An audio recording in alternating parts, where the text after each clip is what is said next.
বর্ষার এক রাত দুর্গাপুরের একটি কারখানায় নাইট শিফট শেষ করে বাড়ি ফিরছিল রাহুল। ঘড়িতে তখন রাত 12:20। বাইরে ঝুম বৃষ্টি, রাস্তা ফাঁকা, কোনো বাস নেই, কোনো ট্যাক্সি নেই। হঠাৎ কুয়াশার ভেতর থেকে একটি পুরনো অটো এসে দাঁড়াল তার সামনে। ড্রাইভারকে ঠিকমতো দেখা যাচ্ছিল না। মাথায় কালো ক্যাপ, মুখে অদ্ভুত ছায়া। কোথায় যাবেন সে জিজ্ঞেস করল। রাহুল নিজের বাড়ির ঠিকানা বলল। অটো চলতে শুরু করল। কিছুক্ষণ পর রাহুল বুঝতে পারল রাস্তা ভুল।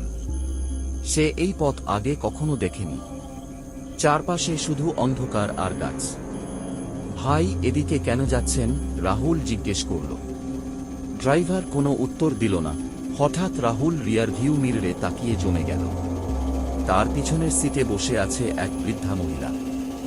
ভেজা সাদা শাড়ি, কুঁচকানো মুখ আর অস্বাভাবিক ফ্যাকাসে চোখ। রাহুল তাড়াতাড়ি পিছনে তাকাল। সিট খালি।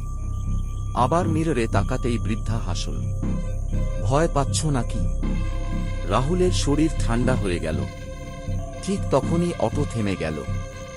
সামনে একটি পুরনো কবরস্থান। ড্রাইভার ধীরে ধীরে ঘুরে দাঁড়াল।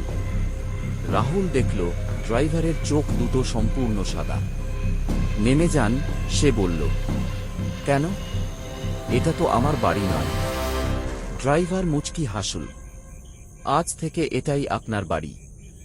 হঠাৎ কবরস্থানের ভেতর থেকে অনেক মানুষের ছায়া বেরিয়ে আসতে লাগল। তারা ধীরে ধীরে অটোর দিকে এগিয়ে আসছে। রাহুল দৌড়ে পালাতে গেল, কিন্তু পিছন থেকে একটি ঠান্ডা হাত তার কাঁধে পড়ল। সে ঘুরে দেখল সেই বৃদ্ধা। পালিয়ে লাভ নেই। সবাই একদিন এই অটোতে চড়ে। হঠাৎ বজ্রপাত হল। এক ঝলক আলো রাহুল দেখতে পেল অটোর ভেতরে আরো অনেক যাত্রী বসে আছে। তাদের কারো চোখ নেই, কারো মুখ নেই।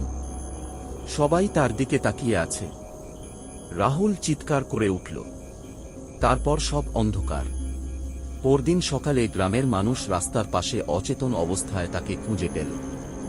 জ্ঞান ফিরলে সে আগের রাতের সব ঘটনা বলল।